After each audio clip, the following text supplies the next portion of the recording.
बड़ी खबर ये है कि जैसे आपको पता है पीटीआई में अब माशाल्लाह सिंध से सियासी समाजी और जो भी लोग हैं वो सारे ज्वाइन कर रहे हैं।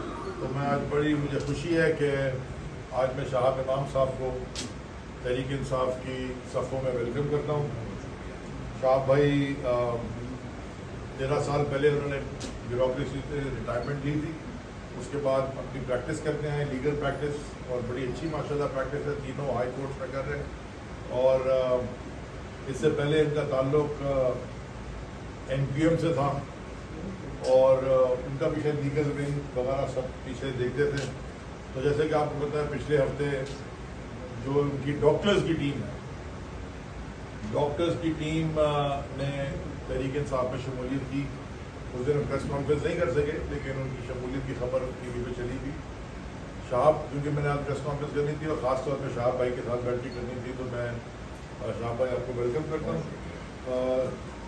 वो कहती वो कहते देर लगी आने में, शुक्र है फिर भी आए तो, और हमारी पार्टी को इससे बड़ा फ़ायदा